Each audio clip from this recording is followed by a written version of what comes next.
Tina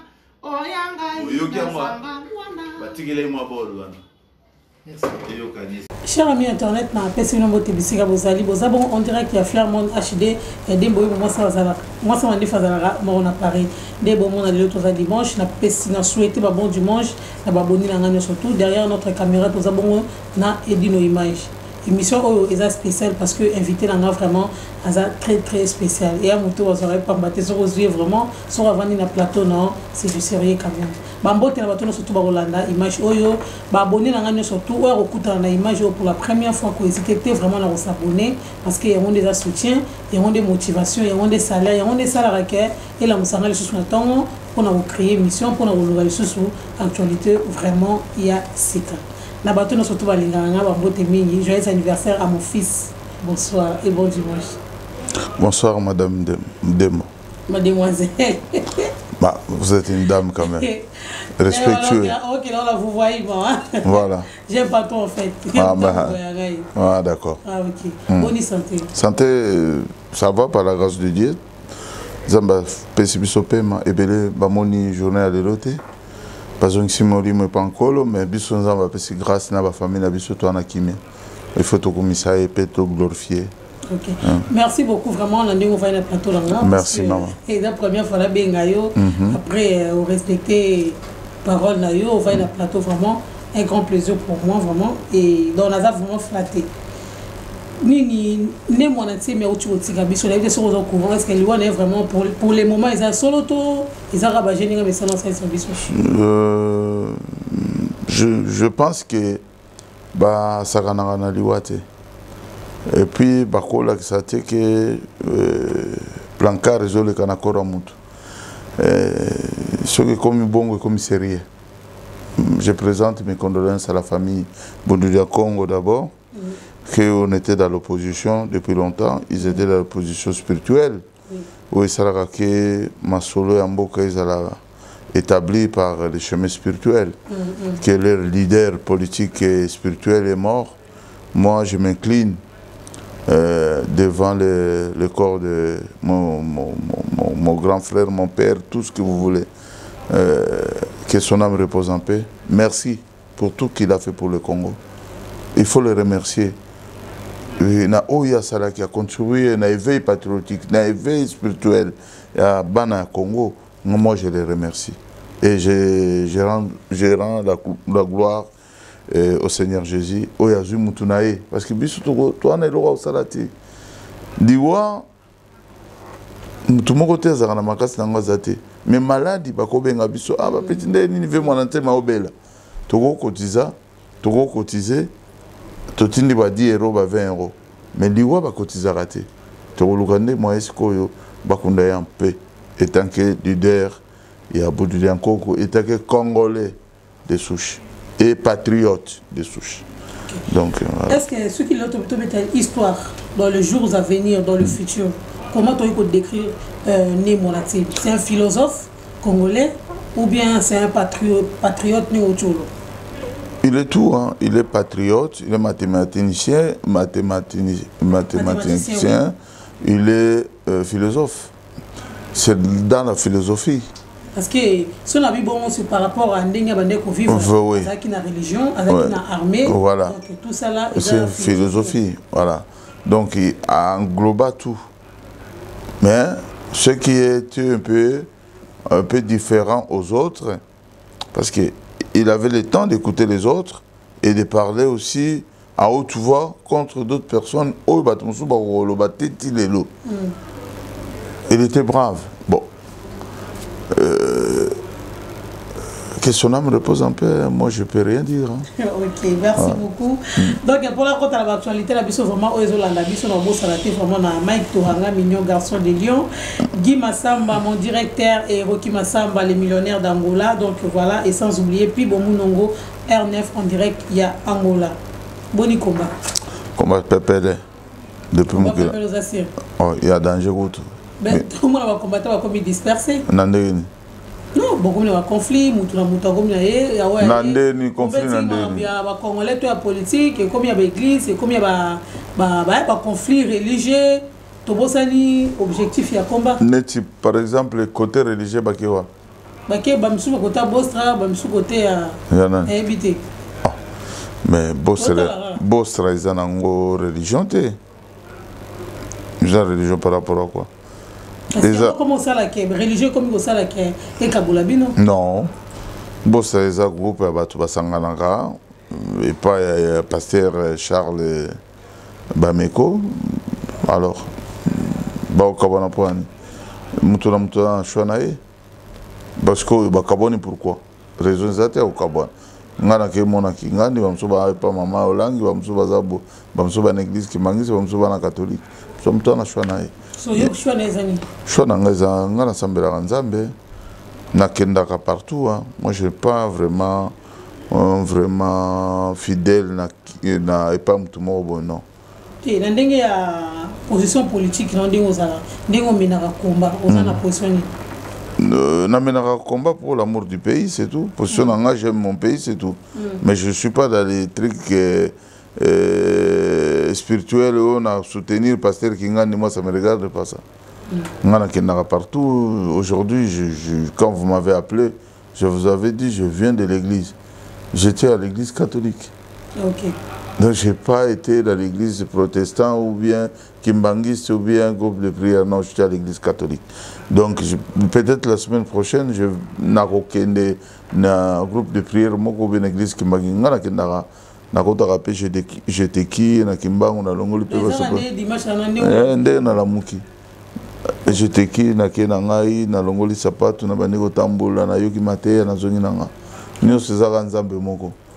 Naza pe musulman alhamdulillah ya bina mamnyo sala. Non, na ke yoka nanga parole, na ke yoka Coran parce que la Bible c'est le même, le Coran, tout ce qui se dit dans le Coran, c'est ça qui se dit dans la Bible. Parce que il n'y a pas de différence, c'est le même verset. Basurati kaka, basurati ya lokola ba pisom. Ba verset. Non, ba verset biblique na Coran zaramoko. Nous avons basurati, il y a lokola ba pisom boye, voilà. Il y a ba musulman pe ba sama na bango. OK. So bato bito zonga makamboka bilan à Félix Tshisekedi. Madelinae mandat nae bientôt bientôt comme le mois de décembre, dans 2 mois, un mois coûte plutôt parce que d'ici là, tout compte à novembre, un mois déjà fait un mandat. Et nous, par rapport à début sous le mandat. Ah, mais vieux, on a vraiment bilan bon, nandinga na olobela, mais bamso ba osepelate. Bamso pe ba osepela. Même base en tolérance, tout la vérité. Ouais, tous en tolérance, mais au final, bon, au final, ça a un problème, tu as mis ça en abisso, au final, en abisso. Mais bilan, na côté nini, il faut penser à un bilan, boye na tel domaine, na pas sur réponse, na tel domaine, na pas sur réponse. Na quoi choisir bilan, tu as boye na, parce qu'il y a des bilans, par exemple, na armée, hein, na armée, ndeng tu kanisaki, ceux qui kuluta pouvoir, aussi ça, bah massacre, bah nini, bah tuerie, tout ça. De l'autre côté, c'est un peu difficile parce que on les a dit jungle à Koukourangouté. Les a grand problème. Timing était à Koukourangouté parce que maman les a m'embébélé. Donc ils ont embébélé na kati oyo. Et moi même à la galamukara le baki na biso keno à revendre na esa aussi ça. Tile lo batu ba okufa. Les hommes il faut pas congolais va s'impliquer à 100%. Bah s'impliquer. Soutenir à 100%. Non, les hommes congolais ne va au kufa. Les hommes ouais, mais Félix na lobby na yo hein, maramwana to kota ba polémique politique té. Té to kota polémique. Voilà, et les hommes ba congolais va au kufa, tous les congolais doivent veiller pour ça. C'est congolais à kufa tous les jours. Non oui, kasi yangwana il faut te veiller parce que même batu mususu soki lelo. Bah, remplacer Félix. Ceux qui Congolais va veiller sur les morts de leurs propres frères et sœurs et qu'on continue. Histoire à l'éloté. Mais histoire il y a l'éloté. Par rapport à régime, il y a Félix, le régime au précédent au tel quand même il y a ça les mois pas parce que à débloquer le système il y a acheté armement, on n'avait plus d'armement. Bablo on a rien qu'à. Non. Au Monisco, le problème est endéni. N'est débloqué armement, c'est tout à fait normal. La sombi non, Kabila c'était un occupant. Il ne cherchait pas des bons trucs pour sauver le Congo. Bango bazoko s'enrichir, bazoti na bambongo na côté Baouta. Un occupant, il ne peut pas acheter des armes comme un fils du pays. La différence est là. Basombi ministère, motazo gérer ango. Asombi bundeli parce que motazo gérer liboso bobana au monde abatu bazo gérer ba ministère na ba territorial c'était des Rwandais. Bako lingate basomba armement malamu po ekoboma bandeko na bango bazo koya ko occuper territoire. Mais oyo bazo somba lelo ils ba congolais. Mbemba consciemment malgré son père c'est un métis portugais mais lui-même est né au Congo et de maman congolaise et son père qui a une maman congolaise donc a commis 75% qui est congolais donc a un avantage à Congo que Portugal. Je ne sais pas ce que vous comprenez. Voilà. Le président actuel de la République démocratique du Congo, hein, à part tendance dans la politique, Azan a tendance à 75% des Congolais. Tu comprends? Donc, Ndambo Bazali, Neti Babiso Baonayo. 100%. Tout ça là. Non, non, non. Non, est-ce que non, même 60%? Non. Banananga, Bazaba Congolais 100% parce que le sang de mes enfants vient des origines congolais. De papa, ma maman na bango. Moi, oui, maman Banananga Liboso, Azam Tete la Moluba. Ah, papa na ye ou monsieur Wembo, maman na ye Azam Kwandemba, Mutoka nanga. Donc Bazali ba Congolais. Donc tout défaité. Donc biso batete là netinga bona vrai Congolais de père et de mère parce que ngana muzura bazura bazaba descendant ya balubakati to votama sikona manyema côté une partie babenga bahemba une partie côté ya manyema babenga bazura to ba to fleuve balolaba ba véritable. Ok, là je me suis là bien rapporté sur la mouvement ya ba territoire par rapport à l'occupation parce que n'importe qui a Kabila qui est occupé par rapport à la guerre à est. Est-ce que na est on a bilan ya Félix par rapport à armement par rapport à ministère il y a base logistique tout le baquet déjà toujours une occupation guerre est aussi la tête parce que nous sommes toujours infiltrés. Mais écoutez, l'infiltration ou bien l'occupation existe toujours. Tant que Congo nanu mas atam kolomogote balali kimia na territoire ya Congo mobimbate donc il y a un problème. Est-ce que tu sais que Bissomo peut être un provocateur il y a occupation dans l'infiltration? Non, par rapport à quoi? Parce qu'on n'a pas le goût sur le mariage. Mais non, maintenant, je vais vous expliquer une chose. Moi, je vais condamner les femmes. Non, et les hommes alors? Mais écoutez, je vais vous expliquer. Vous savez, moi, si non, moi, si non, moi, si non, même dans les couples, dans nos mariages, si la femme, non, madame. Non, madame.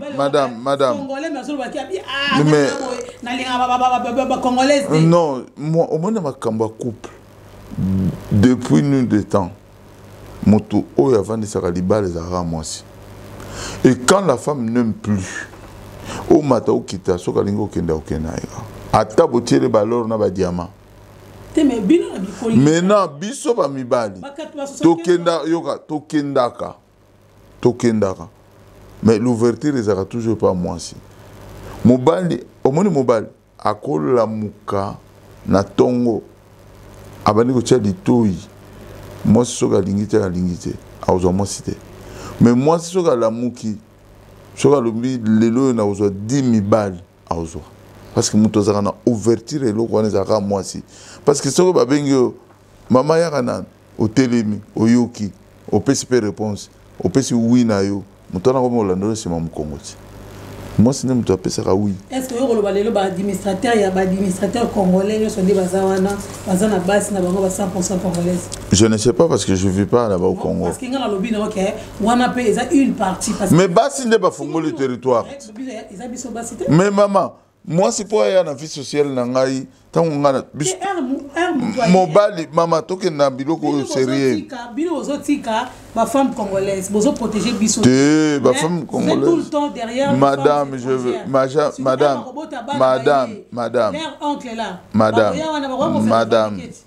Sœur Nangai, est blessé. Tu es blessé, Ngatin? Non, il y a une chose que vérité. Au moins, nous, les Congolais, on n'a pas de femmes. Non. Les femmes qui font la rivalité avec l'homme à la maison. Une femme qui se bat avec son mari. Tous en même école. Au moins, il y a un esprit pourquoi. Et il y a un Sénégalais. Deuxième personnalité. Mais puis, les Congolais, tu as un basté. Moi, c'est comme on a besoin comme rival na kati parler il y a za mutupe ya yambo na kati ndako. Non. Même nzamba loba qui moi. Oh mais na lobby c'est toujours moi je suis de l'est non, Maniameza une partie de l'est central. Je connais ce que je suis en train de dire. J'ai vécu avec les gens de l'Équateur, j'ai vécu avec des Balouba. Nous on n'a pas de femmes. Les femmes congolaises ne respectent pas l'hiérarchie d'un homme. Moi c'est congolaise à bilinga linga. Tant que vous avez linga libanda, oye na bana, oye bien que bana wana bakoye la biso ba solo. Oye na bana wana. Talanga tant on a combattu na kisasa, comment na kisasa te, tant que vous avez na kisasa. Na eko comprendre logo moko. Moi si moko basi mingi na kisasa, balinga n'importe comment n'importe quoi. Parce que bana ba sénégalais, sur l'histoire. Sénégalais, ceux qui sont au Sénégal, moi j'ai vaincu au Niger. J'ai resté pendant à peu près 6 mois, 7 mois. Pour Bimala, moi c'est un Nigérien, un étranger, c'est tout un grand problème.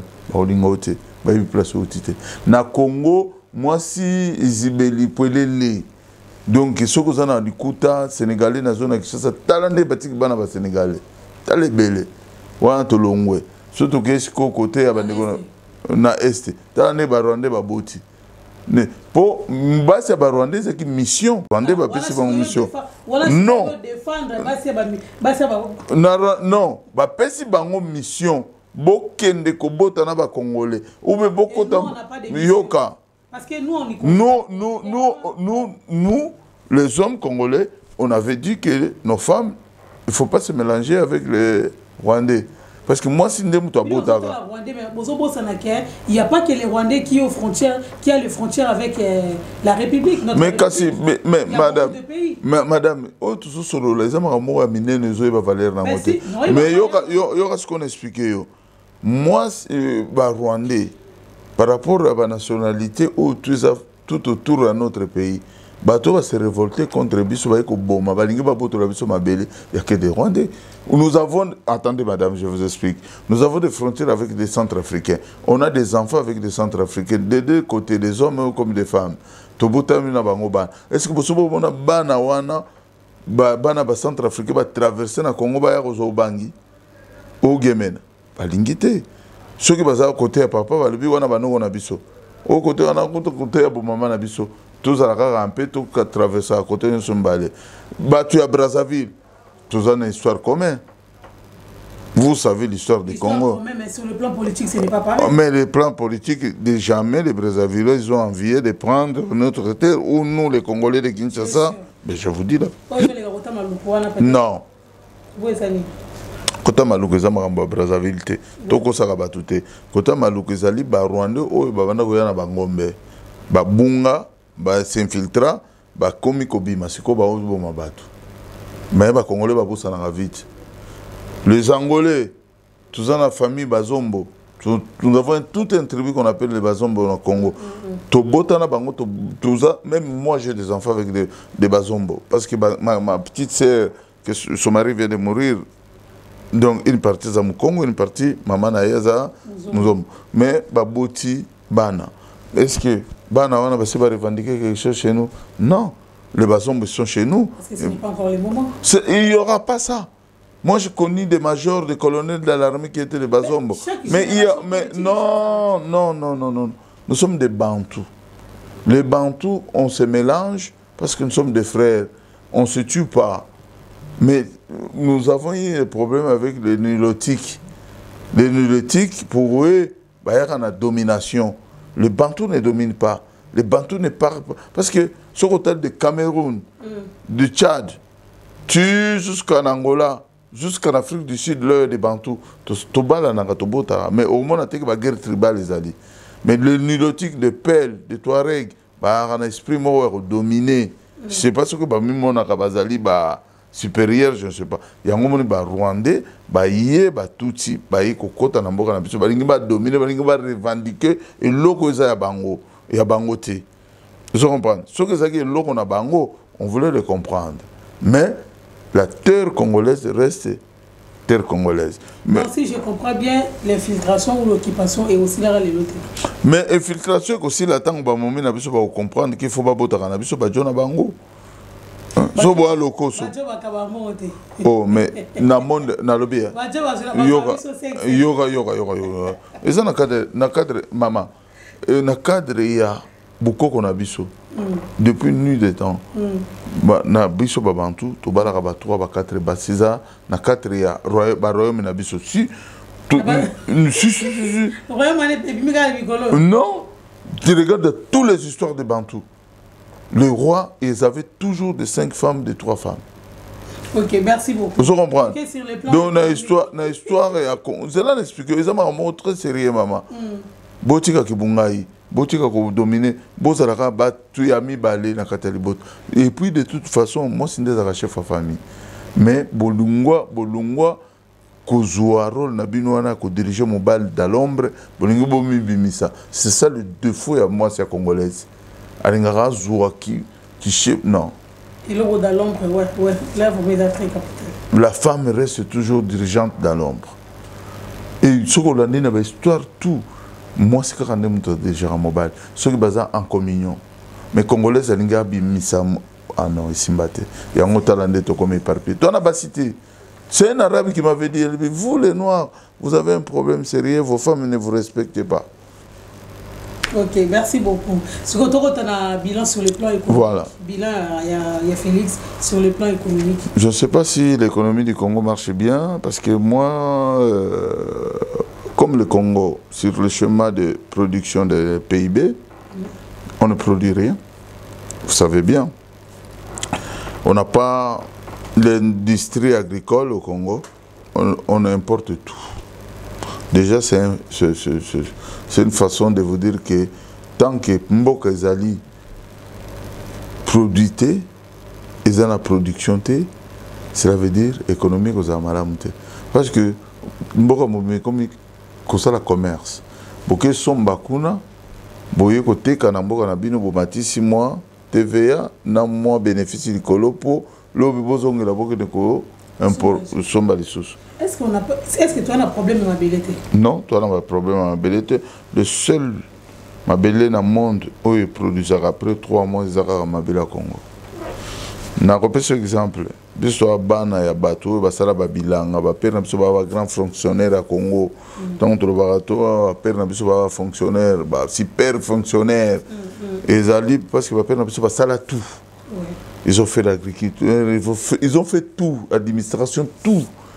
Parce que dans le Congo, au Koki Kozoa, au Katibilanga Lelo, au Loninguba, dans la période de Mbola, au Monimbola Negezobeta, ma belle n'a pas été beau après 3 jours. Au Monibaniko Fonganguba, Baniko Fonga, ma belle, après 3 mois, on récolté. Na Anemoko, au Rosa Bilanga 3 fois. Le temps au Koma, la saison sèche. La période de Tobenga Ilanga. Au Talasiko, la période. Depuis le mois de septembre jusqu'au mois de mai, pour juin, juillet, août, 3 mois, on a une sécheresse, et ça a production à production. Mais comment tu peux vivre dans ça?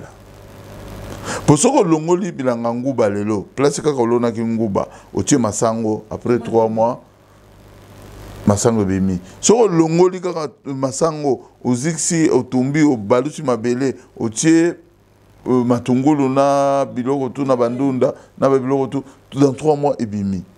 Et nous avons la chance encore na chemin oyo tobengaka élevage tozana babibwele oyo esalaka 3 mois ou 6 mois eboti neti ngulu soko sombi de ngulu ya mibale sans ba produit non ça va na ndenga bio donc soko sombi de ngulu donc sombi 3 ngulu parce que ngulu faut sombaka toujours basi misato be mine mobali moko ye mutu akofekonde sikoyo na 6 mois oh mais ça va bon oh mais ça va bon yes quoi qu'on fait compter sikoyo les 4 wana après 6 mois parce que ngula botaka 2 fois par année tabapé abotaka tabapotaka 2 fois non 1 fois par année je pense pas je me souviens ngombe aussi 1 fois sikoyo soki olingi soko kena élevage ya basoso soso après kolobate mais mabele oyo nzambe apesa biso chaque nyama adébrouillera en vie na ye okolobate ke yo na Congo olesa ye non ngulu amilelaka na ndenge na ye tabalera na ndenge na ye soso alera na ndenge na ye sikoyo ndeni tona nzala na banyama coopérer cop na cop et bon sur le plan éducatif et social bon na éducatif et social nous avons un problème verbalement oui c'est bien ça se parle bien gratuité à maternité mais c'est pas grave ça c'est pas grave tout ça non c'est pas grave c'est pas grave tout ça ndenge toke na scolarité oui tout le monde a sur le chemin où estengeli ki balobaki ki ma classe eza ofele mais soko landi sikoyo na forme na fond au monde kaka ba parents ba père minerval parce que ba changer système parce que la bis faut pour son bara chaque professeur a créé un mois marque naé pour récupérer bala parce que au fond l'État congolais ne le paye pas comme il faut parce que ba minerval on attend à l'époque bisto bani kokola sika et comment ko remplacer ba salaire sikoyo soki bana bazoko futa ba minerval et en même temps ba salaire ya ba professeur les obima rapidement maintenant est-ce que ministère na biso ya éducation est-ce que ba votaki budget à combien pour ikokisa année mobimba professeur parce que le professeur chez nous on le paye pas trop cher. On le paye dans les 100 ou 200 $. Est-ce que budget na bango ya ministère économie et ministère ya éducation est-ce que bakoki ko futa ba salaire ya ba professeur ya Congo mobimba à temps et à l'heure et puis ba sombela bango ba créer na ba biki na ba biloko tout esengeli professeur azanango mais non il y a toujours ba professeur ba se démerdara mais quand même il y a ça quand même pas Félix ils a pas été pour nangai non ils a été pour nangai parce que il fallait que tout me kako revoir en très bien mais bakenda ki nango na précipitation yango moni zana mo ba kokoso il fallait que ba vanda ba étudier yango malembe comment mais non même 1 an après l'année prochaine ya mandat nae alinga ka sala eloko yango ba étudier parce qu'il faut que ça là eloko na précipitation te biso ba congolais tout ça là ka biloko sans garde-fou yango mona to échouaka il fallait que baso temps ya ko étudier chaque eloko na école secondaire za boy na école primaire za la boy na maternelle za la boy et puis ba la quitter pour bonde 100 jours déjà bonde ko belela na 100 jours à salinini na 100 jours à salinini il y avait toujours des histoires non il y avait toujours baka programme ya mutu tango akoti na pouvoir mama na ngai parce que babiloko na basalaka il faut déjà na calendrier au moninga na résistant combattant il y a diaspora. Maintenant, le jour qui va m'interpeller par n'importe qui pour aller accéder au pouvoir, Nazana et Logo déjà nous préparé. Ce qui est le lobby qui est babé ma sombre tu prends le ministère par exemple de l'armée, hein, la défense. Maintenant, Nazana Babiloko déjà n'a espéré que ça là, avant le même jour dans Okoma, je vais instaurer un système que je suis en train d'établir moi-même dans l'armée. Navan Nagalobi, le ceux qui vraiment interpeller comme ministre de la Défense, qu'est-ce que je peux donner aux armées? Déjà, il faut déjà tout stabiliser la vie sociale des soldats, la famille. Par quel moyen? Tous les bêtises, tous les colonels, les généraux, comment on peut faire ça? Il faut construire des camps militaires. Il ne faut pas qu'on voit les militaires en cours de route. Il ne faut pas qu'on voit les militaires qui dorment en dehors du camp. Donc, ceux qui sont là en dehors du camp, ils ont volonté de moko. Ou bien le pan on a moko qu'elle a lâché. Mais soda fois à la nanda qu'on a na katia camp. Donc ça motif soda Rosa Libanda. Non, Rosa Libanda. Pour quelle raison? Tu comprends? Et puis il faut boyer lier sa soldat. Soldat à cause de la bon mais soldat il faut aller à la cantine. Soldat il faut payer ses rations. Il y a famille. Donc soldat célibataire à une façon d'aller traiter. Soldat où il y a une famille à une façon d'aller et à co-traiter. Pour comprendre. Soldat, il faut être bien habillé. Soldat, il faut être 2, 3, 4 bottines yaye. Soldat, il faut être 3 web. Soldat, il faut être 3 tenues militaires. Où il s'engage que azo changer le lobby kuna soldat va son propre. Mais il faut ça la étude. Il faut créer des ateliers pour battre la bango tenue militaire. Soldat, il faut être en tenue naye à taille naye. De soldat, il faut la mukanatongo azana tenue à kolata lundi, mardi, mercredi. Non, lundi, mardi, mercredi. Parce que parade d'amener les arrachés non lundi. Voilà. Donc il faut ça propre. Bottine, il faut ça un cirage. Il faut ça brosse. Vous comprenez? Babylone, on a tout. Ça il faut un moyen de transport. Non, mais les bus sont pour soda faut t'acheter. Non, on est à Abi. Abi. Abi Yanani. Il y a combien? Parce qu'il y a la constitution à Congo. Non. Depuis 1965. Si je ne me trompe pas, soda congolais, soda zaïrois, soda congolais foutara tiqueté. Mais ce que moi c'est un soda, moi un soda foutara tiqueté, mais soda foutara tiqueté. Monsieur, tu vois été. Et ça abi pourquoi dans le bibongo? Par exemple, soda, ceux qui a zone tenue civile, abimi li banda ya camp. Parce que normalement, Soda n'a pas le droit de sortir avec le tenue militaire. Par exemple, avant d'être dans le centre supérieur, Azana Moussala na unité na la force navale, il est obligé à avoir la tenue. Bon, ce qu'on a expliqué, ce qu'on a expliqué, déjà,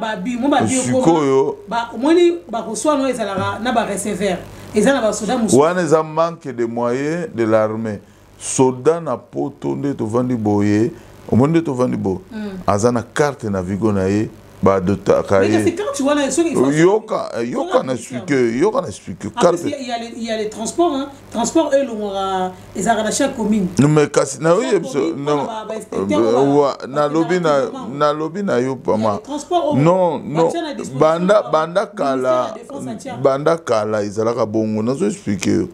Soki soldat na 7h30 les enfants dans le camp Kokol, les places à service, ils sont à Seta. Au moment où il y a bis, il y a direction à Seta, et il y a des gens dans le camp Kokol, na parade, ils ont dispatché, les soldats ont été à Seta, ils ont été à Naval, ils ont été à droit, ils ont été à bis, ou soit au matin à bis, ils ont été à coupon et en droit.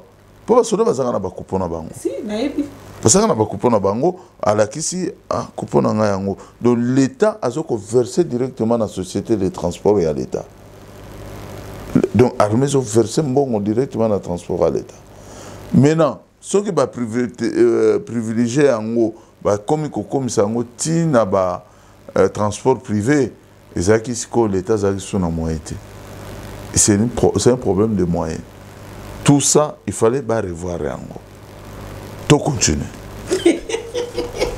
Merci beaucoup. Donc voilà, on éclaircir vraiment sur le plan général, ils ont échoué, il y a une réussite en cours.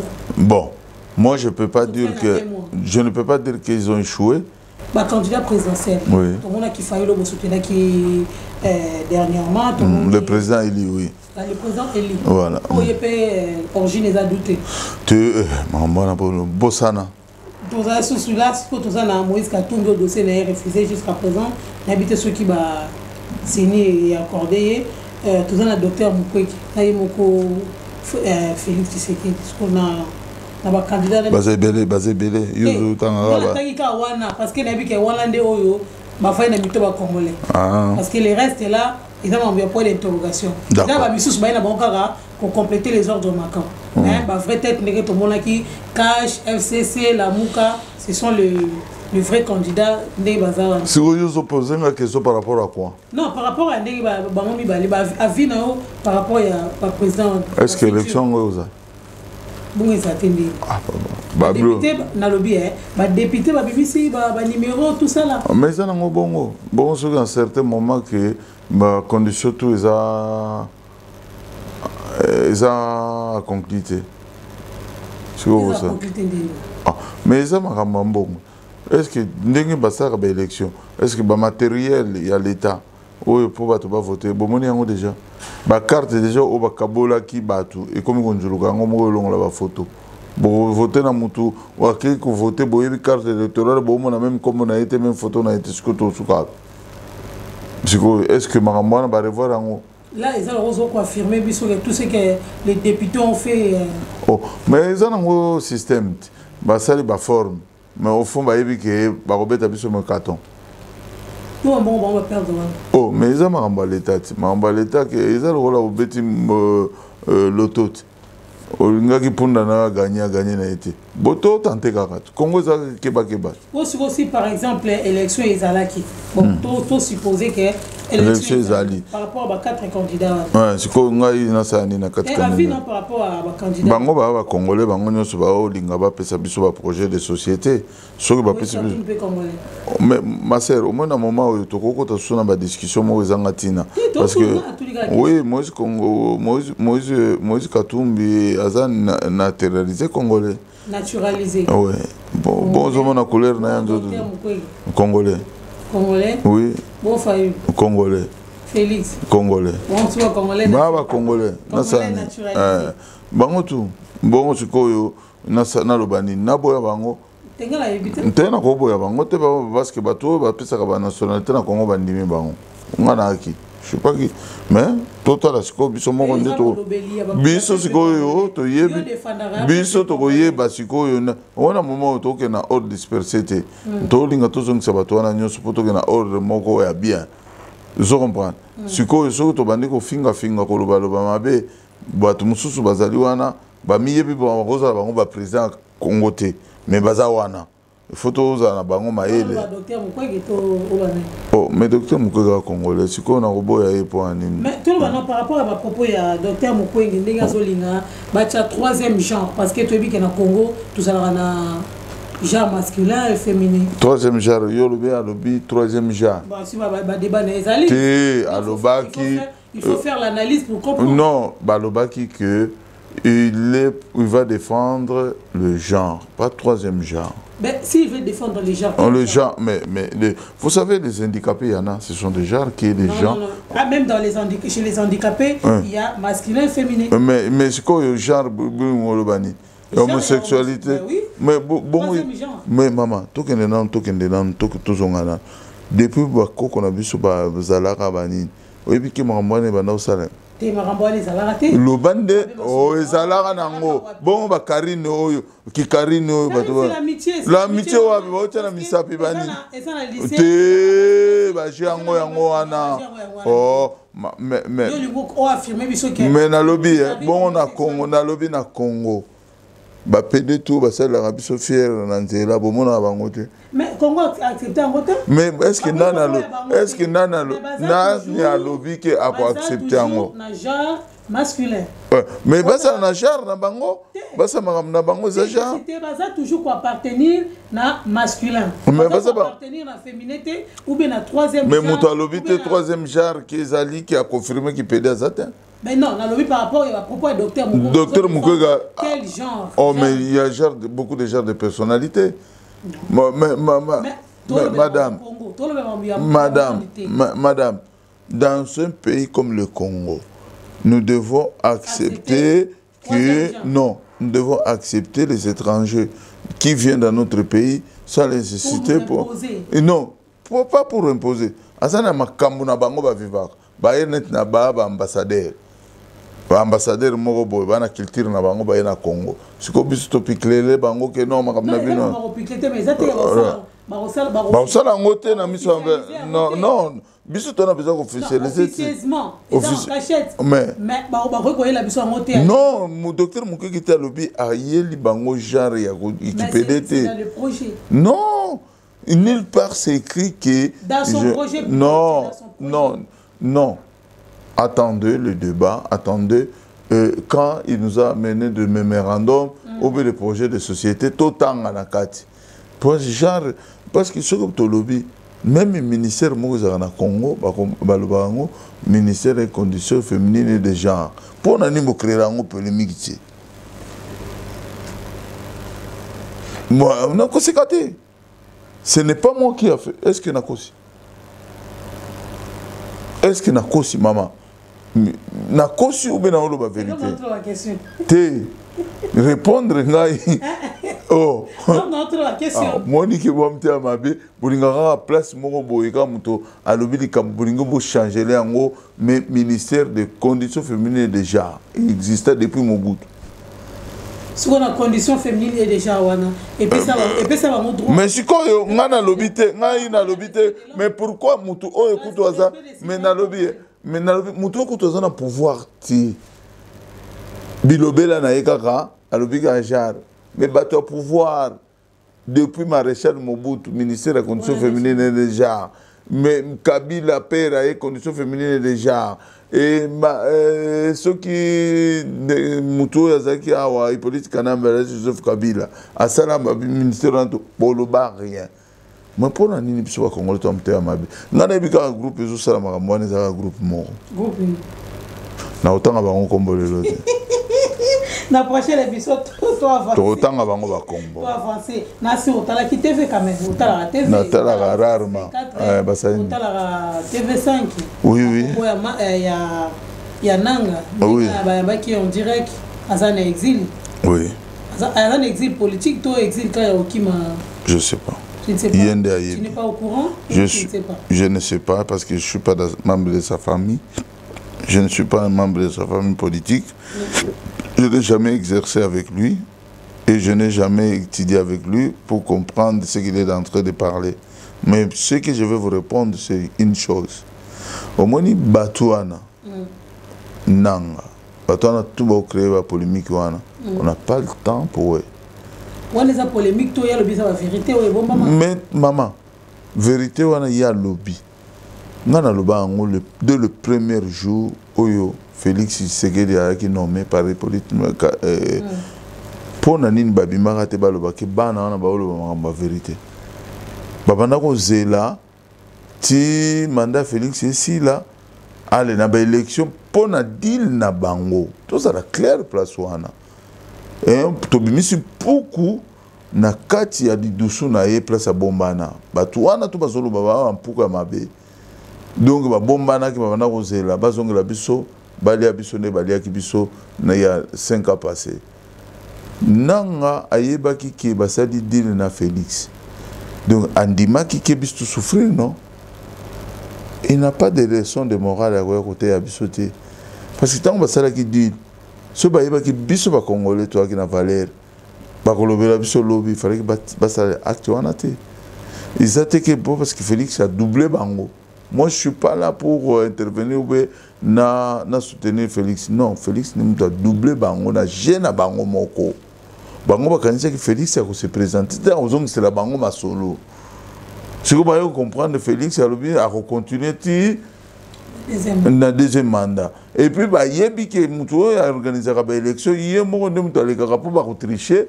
Si on a deuxième mandat, il n'y aura plus des accords pour attaquer Bango na magamna bango. Au moins, bah chez wana ndenge zawana, bah on sera amené là sur peuple congolais. Tu comprends? Moi, je n'ai pas le temps de yoka batouana te. Ceux qui batouana parce qu'ils na bolingo peuple congolais, bah ils n'ont pas ça la acte ou basalité, bah ils n'ont pas céder pouvoir na peuple congolais, na muto ba fotaki. Il y a sûr que Fayoul Soka les cas qui et les gars ils la mieux. Mais ça qui dit le thé. Qui mieux et les gars ils la mieux. Mais ça qui dit le thé. Non, même si pas pour les dire. Mais les gars au moins le problème Félix Zanango, c'est un problème mon grand frère Zanango, c'est un problème que le peuple à 100% n'est pas avec lui. On a relobate que ça n'a peuple à Bazana bateau bazoustené. On a lobby. Mais écoutez, le pont de Selemba, c'est dans les projets de l'État qui n'a rien à voir avec sentiment. C'est un projet qui a duré quand même. Mais écoutez, c'est le projet de l'État. Nous devons toujours, même moi, Babin qui est là, si je suis au pouvoir aujourd'hui, je dois réaliser des affaires courantes de mon successeur. C'est lui que je... Tu comprends ce que je veux dire? Mais Bazaba, tu as ma béque. C'est un peu expliqué que Bananga, ce sont des méchants de Kabila, de tout ce qui était proche, de Mende, de tout ça. Ce sont des méchants. Il n'a pas voulu faire, mais ce que même Félix il est en train de faire, même dans le désordre. Vous comprenez? Même dans le désordre. Mais écoutez, Babylon va travailler au Félix, au Aninga Betelango Tol. Babylon va commissaire des zones, Basala Kango.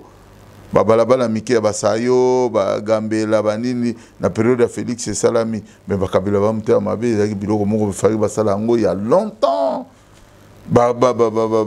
Bo Batongi, Mamaye, Isaba Biloko Kabila, na 18 ans, il fallait que ça la Mamaye Munda tous les chaque année, Mamaye Mo Bongo na Mbandaka, Mamaye Mo Bongo na Manyema, Mamaye Mo Bongo na Bandundu. Basalango te. Tongo tous on a 18 ans, 18 stades de Lokola Kamagnola. Mais Basalango te Banzamite Mamabe, Bana leçon Oni Félix il a joué avec des petits jeux, des petits trucs. Où il a ça de lango qui célébrité parce que Azamo na poto a ebaki ko jongler à l'obino avec 1 million na ko sala atakusha muke makadam na tia na Gambela. Et ça va congolais moi bien. Vous comprenez? Moi, lumière, moi, poto, vous comprenez? Moi, le Kabila, bah, celle de 18 ans, va s'enrichir avec des milliards dans la poche jusqu'à aujourd'hui. Bah, boy, quand on a ta pont, ça coûte combien? Mais Batouana, bazana leçon, ya koya kopé sa bisoté. Au moins, Félix, sikoyo, place oyo, a reçu l'avantage, yangoana. Pourquoi? Nazolo babongo. Parce que a doublé bango na deal na bango moko. Malgré que Félix il fait semblant de retendre bango la mettre solo la tout bon, mais Baza déjà perdant. Le corbeau et le renard déjà Félix avait été bango. Avec ma couple présidentiel, t'as vu quand même ma couple présidentielle. Au moins il y a photo. Et comme ça rentre au moins il y a photo et ma future présidente et ma première dame. Ma première dame na bango mingi za bikwaka presque bango tout. Il va moi ça président bon. Mais va dire Ancelele bamsu bana ba Rwandais, bamsu bazana ba Camerounais, bamsu bazana ba je sais pas quoi. Même Félix et Moko, bon, ma solo, qu'est-ce que tu vas faire? Bon, il est tout à l'heure, on encourager mon bon ministre. Oh, mais c'est la vérité, papa. On a beau mana. T'es là, au bureau, ton bateau, tout à bord, dire, t'es au bureau, c'est là, après l'élection, Roloba. Non, Nalobani, Naloba qui n'a pas monté dans le lobby. Si vous avez la face, il y a Félix Naminitio, parmi les candidats, nous avons ici, 12 combien. Mais Ngaï n'a pas la congrès à partir d'Angaï, parce que toi, mouvement du peuple congolais, MPC, tu es au côté congrès, Ngaï, Babé Masson. C'est moi le président. Il y a le président. Il y a sa face, non, Nazo Lobanayo, mouvement Nabiso. On n'est pas. Non. On n'est pas candidat. On peut soutenir. Ce n'est pas moi qui va dire que voilà tout soutenir qui gagne. C'est par rapport à projet de société et à un candidat. Et nous aussi, nous avons notre projet de société. Surtout quand on a bango, tout que pesa bango pe, mais mon abisso be ah so bolingi tout soutenir bino. Na moi un pourcentage na biso ba congolais ba yoka biso. Bo ça la biso ba na biso pe to lingi yango. Peut-être au gouvernement s'appelle ministère na biso pe à jar. Ah, mais ça m'a... ça m'a... Voilà, il y a déjà combattant. Oh, mais ça genre. Et comment il y a sérieux, hein? Oh, mais ça va genre. T'es abonné, c'est quand même, et comment il y a sérieux? Oh, ministère à genre, et à Bisso, mais comment? toko revendiquer le ministère de la sécurité biso ba diaspora ba combattant toko occuper nango na candidat toko soutenir un projet de société par rapport à la sécurité en Boga na biso. Moi j'ai un projet, on avait constitué avec un grand major technicien d'état-major un grand projet pour la sécurité du Congo. Mais on a hormis à armée. Hein? On a hormis à armée. En dehors de l'armée. Ah, okay. On est en train de travailler avec des officiers. On avait fait un bon truc, un bon plan avec des officiers que un jour, sur le revendiquer, il peut nous remettre. Nous avons aussi un plan et un ministère des Transports. Oh, tout ça, là, on travail. Par exemple, ministère des Transports, fluvial, tout ce qui est maritime, tout ça. Nous composé na rivière Nabiso, na base logistique. Nous avons travaillé sur ça. Donc on a beaucoup de choses qu'on a fait. On n'est pas des combattants car on a bloqué le concert. Non, on a fait des ateliers. On fait des ateliers pour l'avenir de notre pays. Okay. Mais ils nous voient comme des voyous, mais on n'est pas des voyous. Mais parce que vous avez tout le temps moto, non, non. Parce qu'il y a aussi les langages que vous abordez souvent devant les caméras. Mais on peut pas, on peut. Par exemple, excusez-moi, par exemple, Bokechu, par exemple, c'est les îles. Soyez bien vraiment. Ce sont des artistes engagés. Mais à propos des propos na bango, ça les engage que non, ça les engage que eux. Au fond, au fond et la forme. Mais au fond et la forme, ce n'est pas ça. Mais chacun a son droit et sa façon de voir les choses. Façon na façon bandeko na musuba na bango différence ina donc bugolo bateke différence ya la raté mutuna mutu ana ndenge na ye ndenga solo ka makambo Congo ngana solo ka Congo na ndenge minene ngana solo ka Congo na ndenge city ya minene ponga na ngana komisa Congo le ka Dubai nga donc na mona Congo mpona Congo za lo donc isa eleki tout na mukili au moins mukilo eloko eleki Congo za te pona nga. Je veux émerger mon pays, mais dans quel moyen? Je ne peux pas entrer dans la maçonnerie, je ne peux pas aller au cultisme. Vous avez pas panier ouvert, hein? Tout le monde a carrière sur la panier ouvert, les lois à comment bétato le gars bon. Non, non, moi je peux pas le faire. Toi tu ne peux pas. Je ne peux pas voler l'argent de mes propres frères qui est en souffrance. C'est pour cela jusqu'à aujourd'hui, je n'ai même pas une chaîne de YouTube pour moi-même. Avec tout ce que j'ai, l'image du peuple congolais, je suis connu. Mais je n'arrive même pas à ouvrir une chaîne YouTube parce qu'ils sont au côté de YouTube. On me rémunérer quelque part, on me bon derrière la souffrance du peuple congolais. Moi, je ne fais pas ça. Ah ok, merci beaucoup. Toi avancé. Avancé moi. Ma déclaration à John Numbi na Twitter, on a qui a lobby que Félix Tshisekedi a trahi au mémoire il y a Mosé Laurent Désiré Kabila. Par rapport à quoi? Par rapport à la nomination il y a Edi Kapenga. Edi Kapenga ça ni. Kasi ndenge bazongisi bapesi ya bazongisi na fonction. Mais c'est tout à fait normal. Ou toi, ça qui condamné? Monsieur, il était condamné. L'actuel président vient de le libérer.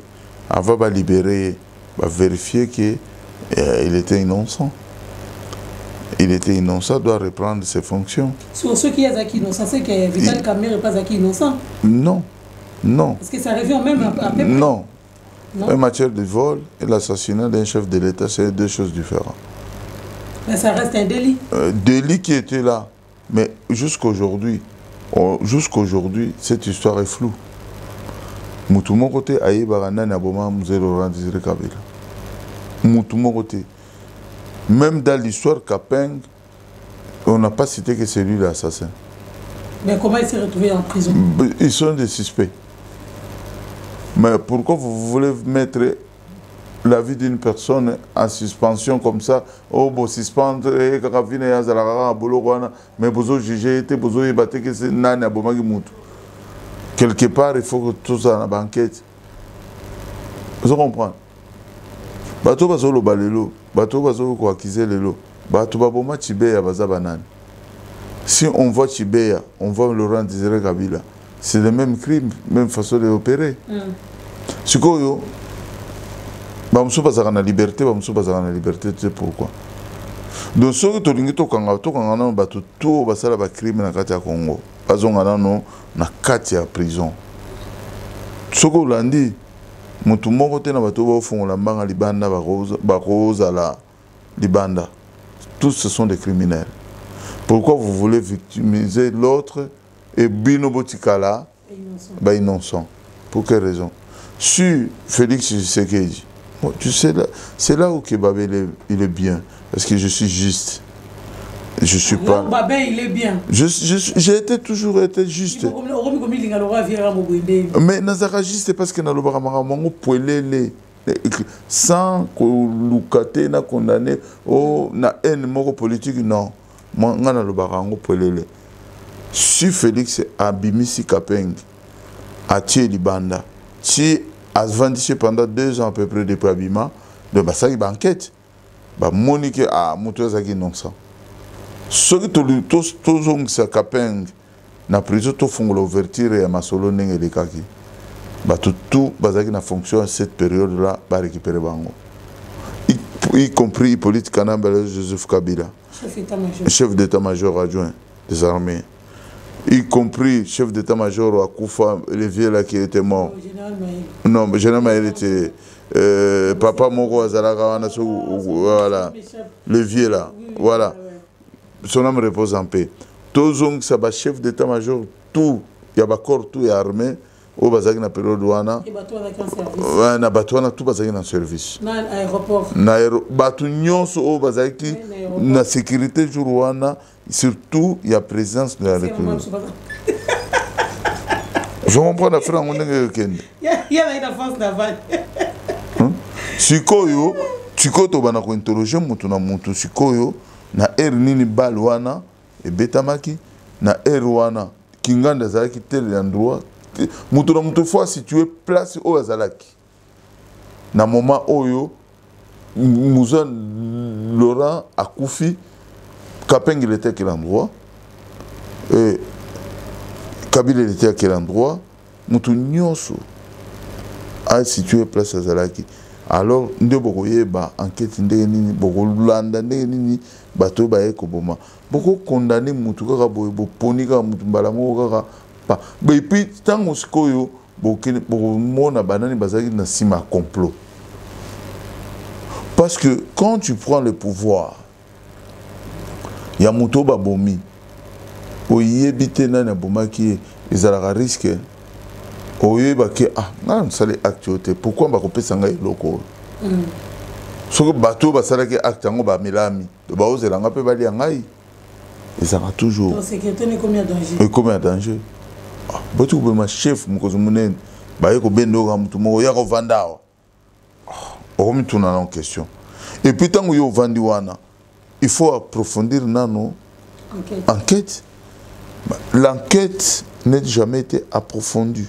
Même bana ya musée Laurent Désiré Kabila au bakufa ba aimé banan enquête tikala jamais été approfondie parce que leur frère était au pouvoir soi-disant. Comment bakobo mabaleki na yo bandeko na yo papa na yo olandeli enquête yango 100%. Botie bato zage ale botie bango na ba prison bovandi bo mo régner lokola ba pape.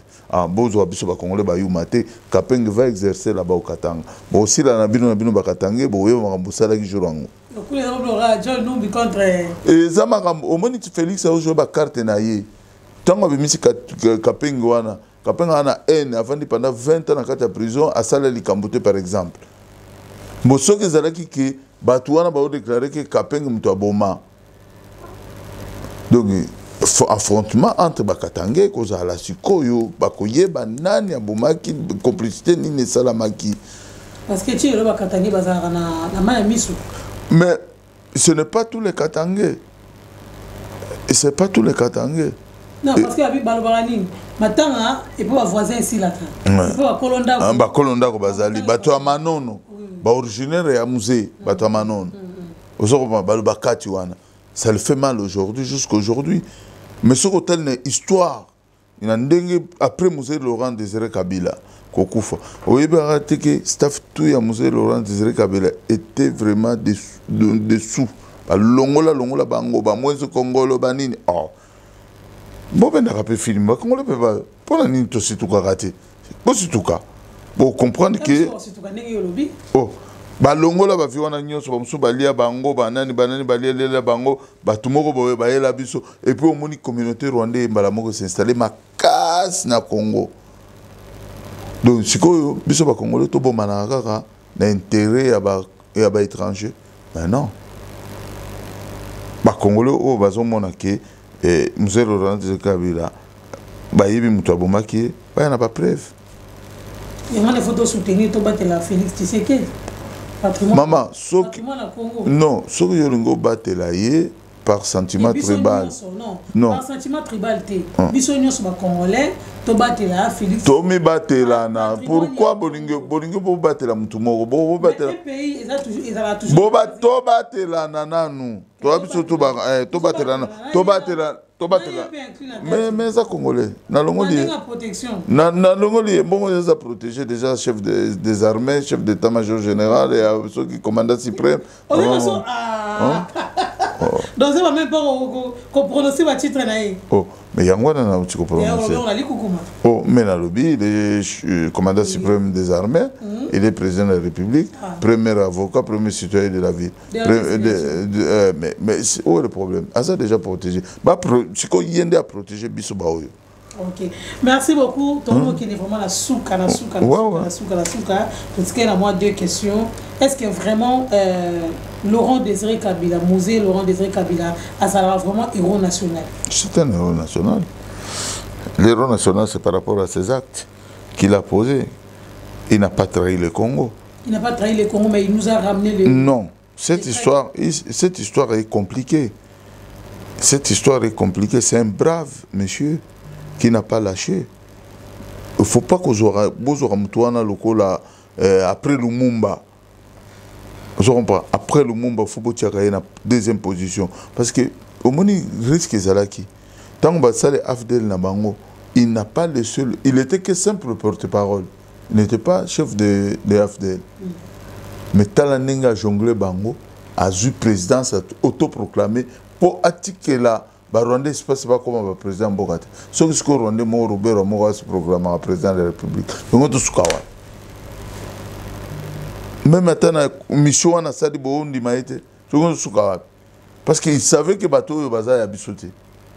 Attiquer Bango marche. Ah oui, bon, on a choisi le solo international de Beta Mamou, tu fais qu'il faut tout chaka Moutou. Mais dans la dernière mi-temps, tu as jonglé bateau, tu as récupéré Gamboka.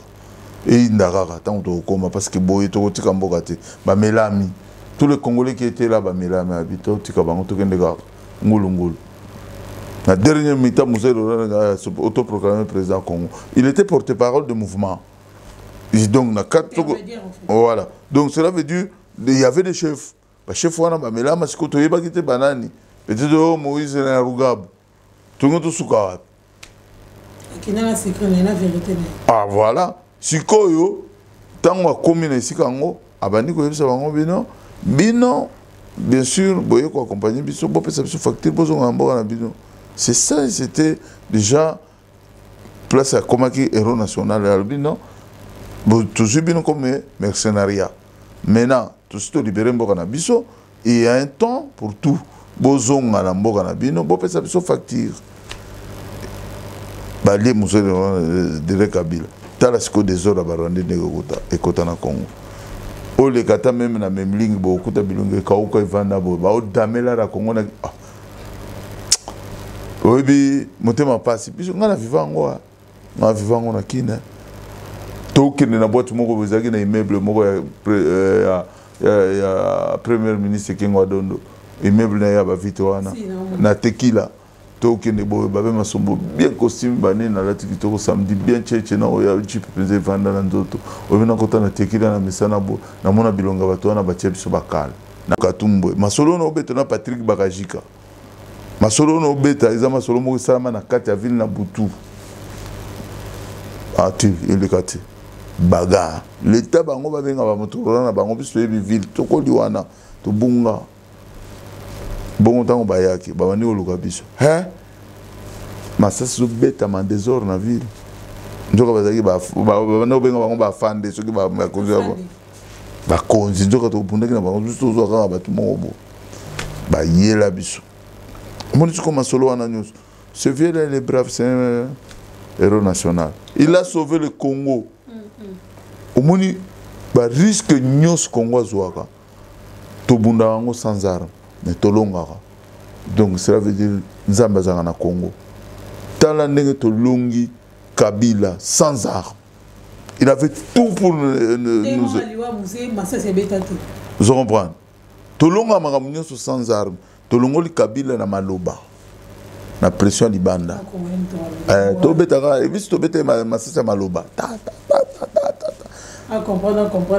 Itali bisote. Ba to ba comprendre ba ba to ba boy na mboka na bango. Ba ebisi ya bete tika. Luka ata mutu tia batia siko mutu ango siko ya vandi payer pe sali ke o ko sale malgré doublage a doubler bango lisusu siko tozongi su na conflit na ba congolais ba yuma o ba obimisa mitu bananga banani ba yuma mboka na bino yo kena désordre mboka na bino bo défendre gango te bolingo boya ko distraire peuple congolais poto ina na lisusu to kota na ba conflit te ko kota na conflit te. Omoni makamwana jamais to kozongela bango te ko congolais na congolais babandi ko bunda ba kotula na maloba na bango omoni ndeka lwana to longola Félix ka ndeka maloba ndeka Félix asala fayu kaki para ko mais biso pe to kosala ka Félix ala ba fait ko ngana te to ko kende na bango ka ndengwana yo ko bouger te o kende na yo mais makamwa masasi ko zala te po to bunda te omoni ba iloko na ba osaba ko sa réseau simba te simba te. Bon. On m'appelle Tien Tshisekedi, est-ce qu'elle sera vraiment le père de la démocratie? Vieux Tshisekedi, elle sera père de la démocratie. Elle sera chef de la démocratie à Congo. Parce que ce que tu as dit, il y a le mémoire, il y a le vieux, papa Léo, papa Kiba Samariba, papa.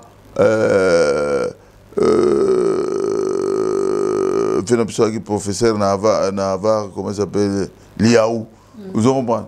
Papa Mwakem, parce que Belé, Vieux Dia. Pour comment va te belé, baby en moté. Au moins, place ngai, si qu'on a eu ça, ok, n'a pas d'amarambo, n'a pas moana. Donc, on a yebi, bamarambo, y a ba héros, yama. Donc, Vieux Tshisekedi, il y a 13 supplémentaires, Azara parmi les derniers.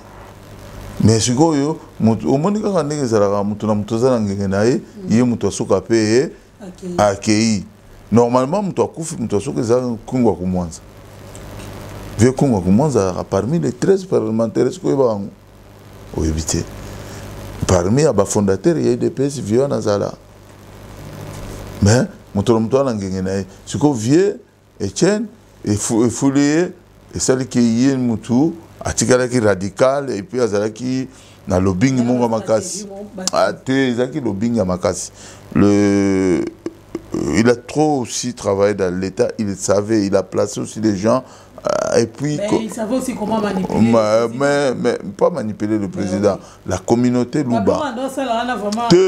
Il avait la communauté Luba parce que Mobutu à l'époque Mobutu il avait un système. Mobutu tuait pas les opposants. Alors là, ça va mia. Akati bango ba ressources, ba kati ba boulot, bani. Mais le seul qui est resté vivant debout, imagine bien, c'était Tshisekedi. Lobbying, il y a Baluba et bana ko sauver Vioana. Au moins même Baluba, oh bazala qui proche à Mobutu, ba Vioana lokola ba Mukamba Jonas, bana ko sala na Mobutu, mais ba libérer de kona bango là à vivre. Vous comprenez? À continuer toujours. Bon, parce qu'une période de même Miba et Loua, quand on a dit oh ya boulevard, et comme ce bureau est là, Miba, bah, au foot, avait dit balar pour la location pour à vivre. Bah, vieux, on a battu Kasebu, bah, vieux, on a battu Foncho Chilenge. Vous comprenez? Bah, Foncho Chilenge, bah, ils cotisaient, bah, Loua, on a diamant, ils cotisaient l'argent pour leurs frères à vivre.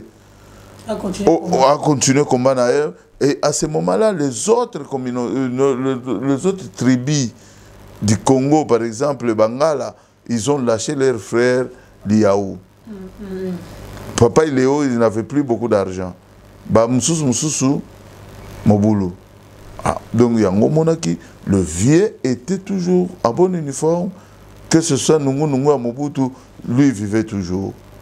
Et il avait eu la chance, ses enfants étaient déjà éparpillés dans le monde. Bah, Félix Bayan, en 86, 82, dans la manœuvre militaire, quand papa na bango, père, évacué, tu comprends?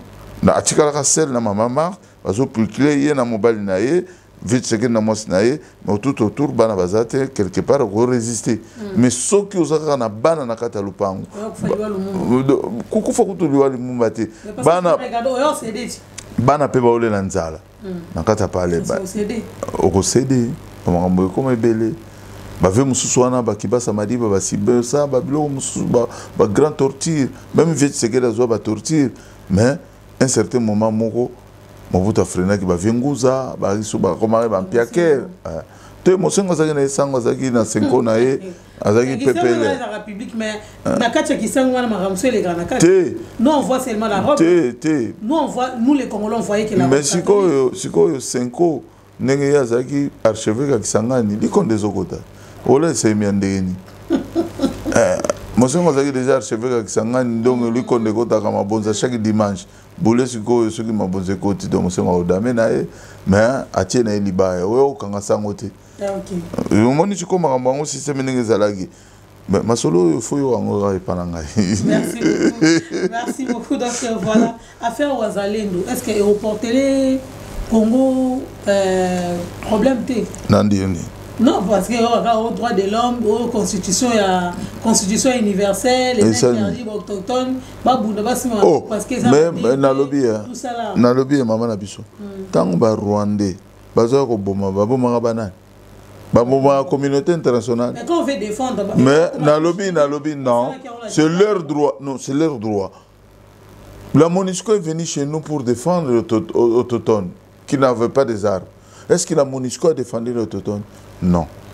Maintenant, Batouango Siko Bamoni qui va couper belé. Nambo Batikali Balobi, non, tu peux sacrifier Soba na bisote. Ou bien ma bota na bisote ma famille. Parce que se défendre. Communauté nationale Bolingo Bodia ou Tialo na bino.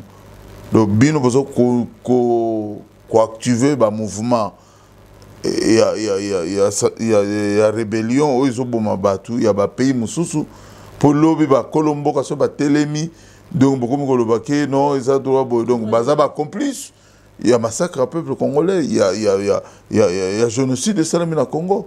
C'est pour cela, moi, je suis pas. Moi, j'ai accepté que Félix Tshisekedi, quand il est parti à l'ONU, de demander le départ de MONUSCO, j'ai soutenu, moi. Je dis, oui, non, bateau, faut pas qu'il. Malgré mon position que on n'est pas dans la même politique avec lui, mais la politique qu'il a employée là-bas, moi j'ai accepté. Je me suis dit oui, je suis avec M. Félix parce que place Félix Azali parce qu'il ne nous a rien emporté sur le plan sécurité, il y a République démocratique du Congo. Parce que tu perds plus de 12 millions à Congolais. Tu perds un tileno. Faut mettre tout à biso na biso ba Congolais, tout kufara na biso, mutoza na katikati na biso te. Ceux qui te longa un jour to longa. Wazalendo bravo. Forces armées congolaises de faire RDC, bravo. Je soutiens même. Oh, mais écoutez, Jean-Pierre Mbembe fait ce qu'il peut faire, c'est un fils du pays. Qu'est-ce que vous voulez que je parle? Ok, merci beaucoup. Si défend l'intérêt général de notre pays, vous voulez un affingaé? Le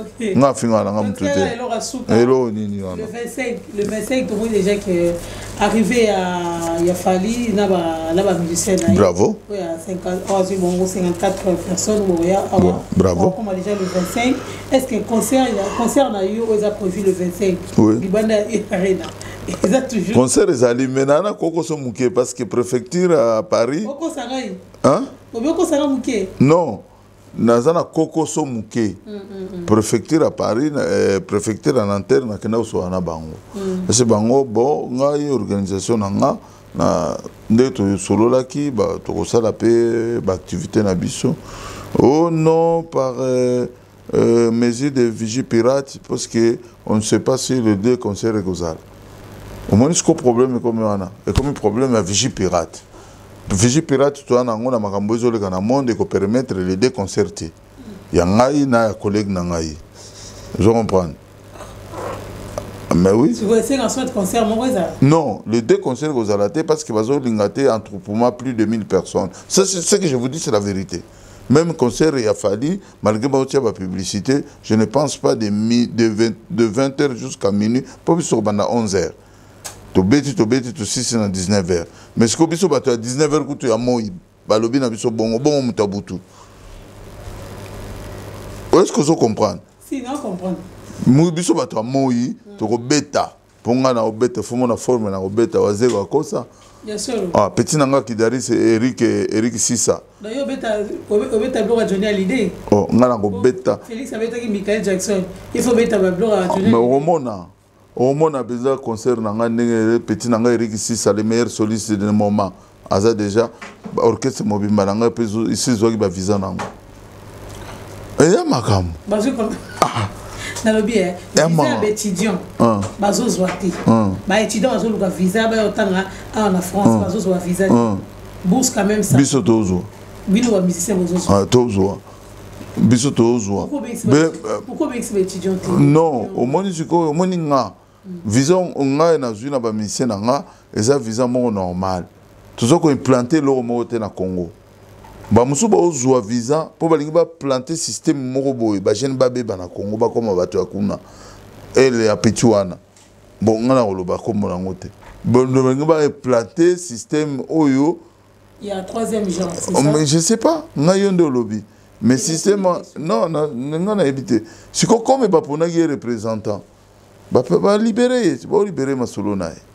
Mais ça il montre moni Patrick de campagne ba musicien dans mon pays mais faut pas tout na bango comment bato yo bazana misala ba qualification même pour na ko sala stage a pour ma école ba oboyela bango mais bango ce ko ba opesa bango yani c'est là où bino ba journaliste pour sala investigation ngana zu visa pour ezali visa moko ezo senga ke ba culture congolaise eza journée mondiale ya boye UNESCO ne pesinga et bino bokene ko beta arena na bino ya libanda spectacle ba homme kanete ko sala ba bilo ba spectacle belé ba congolais ba vous comprenez maintenant ya bango et loko wana ba signer un contrat ba implanter na Congo pour muto ke ndango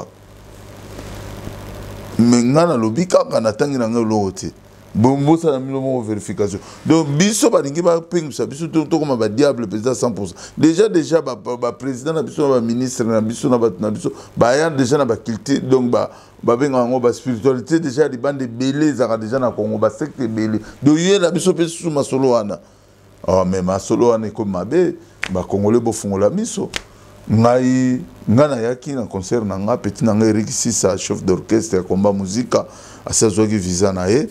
Le président Sam Sadi là, le président Pichu Mayenge, Nzo Mayenge, bangonde ba simbinga côté technique, bangonde ba fulinga penza ba instrument tout c'est bon. Tozala wana, bozala bino tout ba masa nanga tout. Ba masa nanga tout oyo ya Angleterre. Mais na lobby sikonga na oyo bisayo ba masa o ba banda lever dilo ba ko talibanda. Orchestre à Londres, orchestre à Belgique, à Hollande, Banini, Robeta. On a entre na Robeta de 18h, 19h, il y a 2h. Tu vas dire 11h, 10h. Mais si koyo, nazo ko plier penza kena na préfecture pour na makambo ya Vigie Pirate, parce que la biso so to ozo mais basi ba yebisa ki biso déjà que non les deux concerts ko zalati. Ba yebisa ki nga. Ba ici bon, mais c'est pas bien. On vérifie encore pour le problème des Vigie Pirates. On ne pense pas qu'il y aura des concerts parce que le moment n'est pas favorable. Ça, c'est la préfecture qui nous dit. Les deux concerts. Pas seulement que le concert est à Babé Massombo. Merci beaucoup. Merci vraiment. Voilà. Nous sommes arrivés vraiment presque à la fin de notre émission. Un mot de la fin tout court. Moi, 2-3 personnes. Ah, merci na commission kolo ndenge mamo ya mbinga nzamba peso su grâce ya koyamba baninga nanga mususu na usuka na ngai kate te ba koya na bango ba ngana zalaka lokola ouverture de rideau na ye kufungula rideau na koyebisa ba masa no azaka na bien asolaka bien donc bokende boso na ye et puis nazo senga na ba abonné baya ebele na chaîne oyo na bana koleka de temps en temps soka linga pe akomisa nga na liste na ye na bana koya na nga y a pas de problème donc na pesi bandeko na nga nyoso ya Belgique mbote na pesi ba masa Londres mbote na pesi Tabuka Shogi bon anniversaire mon ami d'enfance mon ami personnel il passe na nga ya ko 50 ans biso tout comme na 50 ans donc vraiment nzamba pambolama aza na elongo to meka kobundela ka mboka ndenge tozobundela lelo na pesi kulutu ki Gérard l'homme qui soutient le docteur Mukwege l'homme idéal de docteur Mukwege mbote bangonde bazo sala makambo docteur Mukwege na zo pesa mbote na pichu chomongo moto zo soutenir Martin Fayulu le président Eli Madidi tuzo pesa mbote na obosa na pe bato mpanzi wana malgré bo finga mais na pesi bino mbote lokalo to tanga bino kombote oui bato moto tele bina raté oh bino ba mpama bino boani ngana bina raté ngana lo baga o ngana yebi o na yebi telo lo bande bon ngape na sepeli trop félicitations au nouveau général de notre armée qui est venu Zamba Pambola oui à salam sanaye. Nous avons besoin de braves combattants, de braves soldats au Congo pour défendre le Congo. Moi, si les fils du pays à défendre ce Congo très bien. Voilà. Général Kenda est quand même. Bango ba Rosala ba remplacer Valère Congo. Soka koya ko bakisa un plus. Moi je suis d'accord, choqué avec eux. Mais au général Morobo au niveau de tout le Congo, tozana to Orlando te to yoka te. O mutu Morobo za soki président ya nini ya manini nini to Orlando te, ozamto lukuta, ozana soutien ta mutu te. Bon, merci. Ok. Ouais. Merci beaucoup, vraiment. Merci à toi. Merci pour la énième fois, Babé Massombo. Donc, voilà, Bolandi qui vraiment un vrai débat avec Babé Massombo pour Bolandi vraiment de cœur. À l'objet Namutu, Namutema vraiment. Merci à tous les Congolais vraiment au la l'émission, au vraiment partager, vous commenter, vous tirez un commentaire et vous allez vraiment très bien. Merci à abonner na surtout au Balingaraga. Merci à Pibo Munongo, R9 en direct qui a Luanda pour le partage, Guy Massamba le directeur, Pelé Tanfou, vous continuez toujours le partage et sans oublier mon frère Mike Touranga, mignon garçon de Lyon. Et Dani Pova Mokonza Bundes, autrement dit Papa Dior. Fede Magnon éclairage public, donc voilà, Bonito Roman, nous sommes toujours ensemble dans la Katia Fleurmont HD, donc Bambote, la maman solo bien eu toujours, il y a notre Dimothée Fernando Zanadakuna et Nabo Sanité, donc Babi, derrière une femme, il y a toujours un grand homme. Donc Bambote vraiment ici vos alliés. Merci beaucoup et merci à toi Edino Image pour la réalisation vraiment. Pour ne pas abuser. Nathanaël, vraiment, merci encore. Pour Pour